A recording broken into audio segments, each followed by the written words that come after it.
Hey, it's Robert, and this is SoloParent.tv. You know, one of the things that absolutely infuriates me is some of the lies that my ex makes up about things that I've either done in my past or that I continue to do or that kind of thing.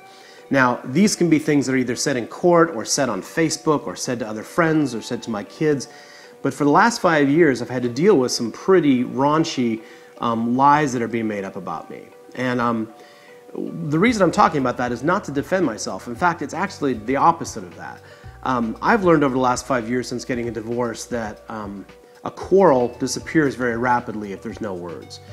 I have stopped getting defensive about it. I've stopped trying to be in a position where I have to prove that I'm right or I have to defend myself, because that's just a waste of energy and it doesn't usually accomplish anything. You know, I know that in our lives, if we're married, we're not going to have been the perfect husband or the perfect wife, and so we have done things that are wrong. But for those things to continue to be thrown in your face, or even from time to time exaggerated, it absolutely infuriates me. And so what I've had to do is find a way to combat that. First of all, I don't get defensive and I don't try to justify or defend myself at all. I just ignore it. That's easier said than done. But it's easier done if you do this, and that is find the person or the people or the situation that grounds you, the place that reminds you of the truth, of who you are, that you are loved, that you are chosen, that you are capable of loving and being loved.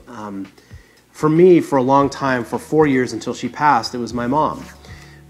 I would call her up almost every day, every other day, and just talk with her. And when these stories about my ex would come up, about things that she'd been saying, she didn't necessarily get all, oh, don't worry, Robert, it's all okay. It's just she reminded me of who I was. And so my encouragement for you today, whether you go through this or not, I know that it's from time to time we all go through things where we feel like other people are talking about us. My encouragement would be this: find the place that reminds you of who you are and that is true and that builds you up. And instead of trying to defend yourself and get all riled up when people say things about you, go to those places or to those people just to be reminded of who you are. So that's my thought for today, and I hope you're doing good. Talk to you soon. I appreciate you tuning in. We'll see you later.